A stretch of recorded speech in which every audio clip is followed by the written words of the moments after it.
ভিতরে ঢুকছে কাদিয়ানি ফিতনা। কাদিয়ানির আবিষ্কার কোন জায়গার থেকে? উৎপত্তি ভারতের থেকে। একটু কোন জায়গা? ইন্ডিয়া। বাড়ির কাছে ইন্ডিয়া। ইন্ডিয়ার কাছের থেকে অনেক মানুষ আসছে মাহফিলে, আমাদের বাংলাদেশি। তো ইন্ডিয়া হলো সমস্ত ফিতনার মার্কাজ। মার্কাজ বোঝেন তো? তবলিগি মার্কাজ আছে না আমাদের এখানে? ইন্ডিয়া সব ফিতনার মার্কাজ। বাংলাদেশে যত ভণ্ডপীর দেখতেছেন সব ভণ্ডপীরের আমদানি হয়েছে ইন্ডিয়ার থেকে। ধর্মের নামে যত ফিতনা তা ইন্ডিয়ার থেকে শুরু হয়। আল্লাহর নবীর নামে যত সমালোচনা তার বেশিরভাগই ইন্ডিয়ার থেকে শুরু হয়। এক মাসের ভিতরে 2 বদমায়েশ আল্লাহ রসুল সম্পর্কে কটূক্তি, এটাও ইন্ডিয়ার থেকে। ঠিক কি ঠিক না? গোলাম মোহাম্মদ কাদিয়ানি নবুয়তি দাবি করেছে, তার বাড়িও কোন জায়গা? সারা দুনিয়া জুড়ে তবলিগের ভিতরে একটা জোড় মোহাব্বত ছিল, তার ভিতরে ভাঙ্গন সৃষ্টি হয়েছে কোন জায়গার থেকে? ইন্ডিয়ার থেকে। বাংলাদেশে যত খাদ্যের মধ্যে ভেজাল, ফরমালিন, এ নাজিল হয় আসমানের থেকে। কথা কয় না? কোন জায়গার থেকে? দুনিয়া দেখবেন আর আখেরাত দেখবেন, সব কিছুর ভেজালের কারখানা আমাদের বাড়ির কাছে ইন্ডিয়া। তো গোলাম মোহাম্মদ কাদিয়ানির বাড়িও ইন্ডিয়া, ঠিক কিনা? এই গোলাম মোহাম্মদ কাদিয়ানি নবুয়তি দাবি করেছে, ও কি সত্য না ভণ্ড? মোমেন না কাফের? কাফের। তো এই হাজারো ফিতনার ভিতর দিয়ে আল্লাহ পাক আমাদের বাংলাদেশকে অনেকটা নিরাপদ রেখেছে আহলে হক কওমি ওলামায়ে কিরামদের মাধ্যমে। সহি দ্বীনের মাপকাঠি আল্লাহর রহমতে এদের কাছে আছে, ঠিক কি ঠিক না? এদের অনুসরণ করলে ইনশাআল্লাহ হিদায়াত পেয়ে যাবেন। তো আমাদের বয়ান বক্তৃতার মূলধন কোরআন এবং হাদিস। কোরআনে কারীম আল্লাহ তাআলা পারা হিসেবে আমরা বন্টন করে নিছি 30 পারা। সূরা হিসেবে নাজিল করেছেন আল্লাহ তাআলা 114টা সূরা। আয়াতের সংখ্যার গণনার ভিতরে 2 রকম বর্ণনা আছে। 6666 আয়াত হযরত আলী রাদিয়াল্লাহু তাআলা আনহুর গণনা, সিদ্দিকা আয়েশা রাদিয়াল্লাহু তাআলা আনহার গণনায় 6236 আয়াত। বলবেন কোরআন শরীফের ভিতরে আর আয়াত গুনতি যেভাবে 2 দল হয়ে গেল, হুজুরকে স্বভাবই দলাদলীয়রা। কোরআন শরীফের সূরার বর্ণনা 114টা, এর ভিতরে তো আমাদের সন্দেহ নেই, কিন্তু এর মধ্যেও আবার ইখতিলাফ আর মতানৈক্য আছে। কেউ বলেন 112টা সূরা। সূরা তাওবা নামে একটা সূরা আছে না? 2টা সূরার ভিতরে পার্থক্য ঘটানোর জন্য 2 সূরার মাঝখানে বিসমিল্লাহ থাকে। সব সূরার শুরুতে বিসমিল্লাহ আছে না নাই? সূরা তাওবার শুরুতে বিসমিল্লাহ নাই। হাফেজরা বলেন সূরা তাওবার আগের সূরার নাম কি?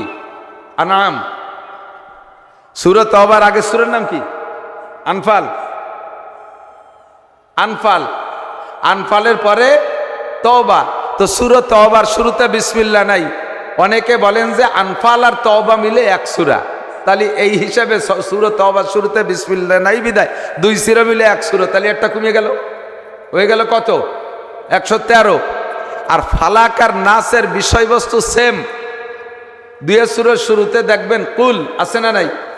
আউযু বিরাব্বিল ফালাক, কুল আউযু বিরাব্বিন নাস। উভয়টার ভিতরে আল্লাহর কাছে শয়তানের থেকে এবং বিভিন্ন ক্ষতির হাত থেকে পানা চাবার মজমুনের ভিতরে রয়েছে। 2টা সূরা জিবরিল আলাইহিস সালাতু ওয়াস সালাম সরাসরি অন্য সূরার মতো আনে নাই। স্বপ্নযোগে নবী আলাইহিস সালামকে 2টা সূরা শিক্ষা দিয়েছেন। 2টা সূরার ভিতরে 11টা আয়াত আছে। কেউ কেউ বলেন যে 2টা সূরা ফালাক আর নাস, আর কোন কোন মুহাদ্দিসিন মুফাসসিরিন বলেন না 2 সূরা মিলে 1 সূরা। সেই হিসেবে তওবা আর আনফাল মিলে 1 সূরা, ফালাক আর নাস মিলে 1 সূরা।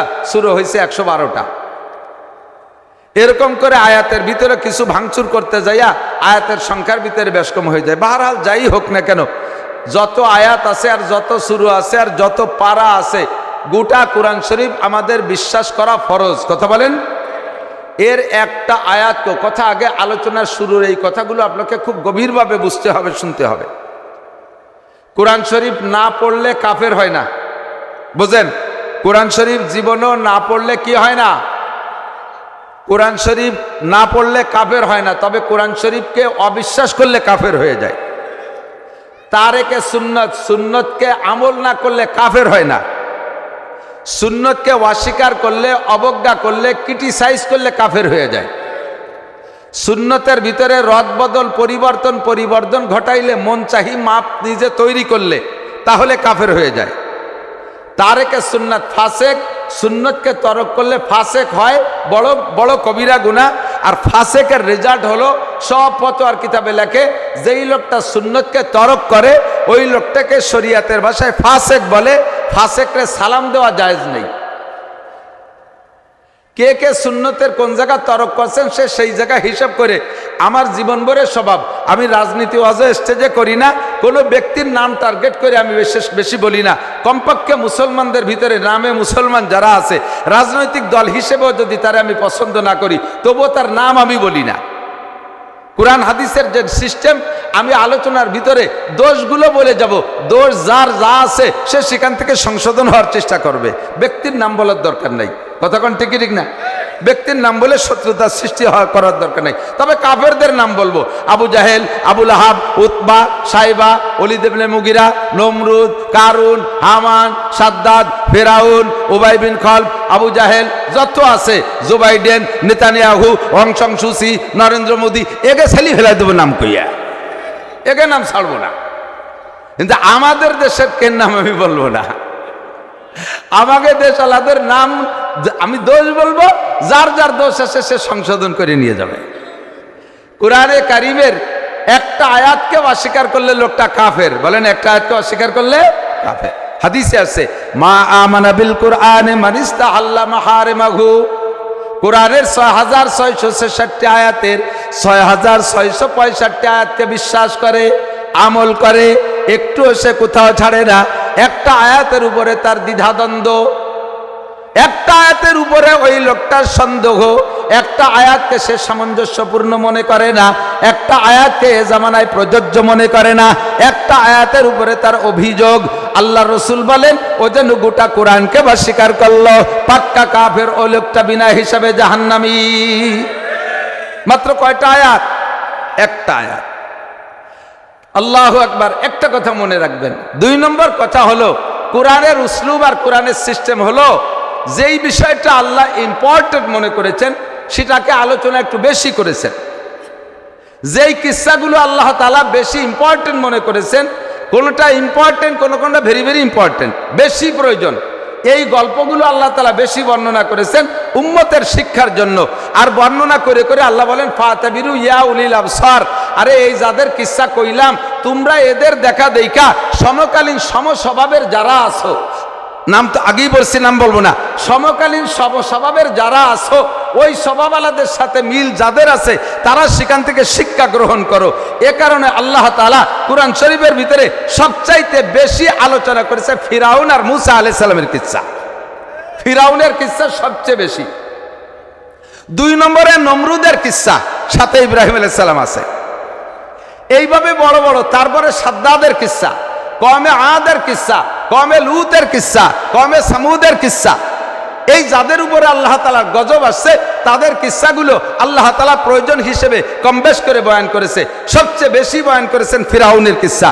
কেন বয়ান করেছে? এখন থেকে নিয়ে কিয়ামত পর্যন্ত ফিরাউন খাসলাতের মানুষ দুনিয়ায় বহুত আসবে।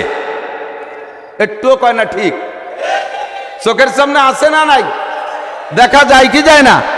বলিই নিছি, আমি নাম বলবো না, কারণ এর ভিতরে সব দলের মানুষ আছে। আছে না নাই? আমলিগ আছে না নাই? বিএনপি, জামাত, জাতীয় পার্টি, আটরশি, চন্দ্রপাড়া, মানিকগঞ্জ, সুরেশ্বর, ভোজেশ্বর, ইনায়তপুর, বাহাদুরপুর, শরিয়তপুর, মাদারীপুর, তবলিগ, চরমুনাই, মাইজভান্ডার, সব দলের লোক কম বেশ আছে না নাই? কাজেই করে এক দলের নামের দরকার নাই, যার যেটা লাগে সে সেটা গ্রহণ করবে। কষ্ট পাচ্ছেন? ফাতাবিরু ইয়া উলিল আবসার। বুদ্ধি থাকলে ওখান থেকে তুমি উপদেশ গ্রহণ করো। ফিরাউন মার্কা মানুষ কিয়ামত পর্যন্ত আসবে, নমরুদ মার্কা মানুষ আসবে, সাদ্দাদ চরিত্রের মানুষ আসবে, আবু জাহেল চরিত্রের মানুষ আসবে, আবু লাহাব স্বভাবের মানুষ আসবে। এদের কিস্সা থেকে ফাতাবিরু ইয়া উলিল আবসার, তোমরা উপদেশ গ্রহণ করো। তাদের সাথে যে আচরণ আমি করেছি, তাদের সাথে যে আচরণ আমি করেছি, তোমাদের সাথে সে আচরণ আমি করতে পারি। কথা বলেন ঠিক কি ঠিক না?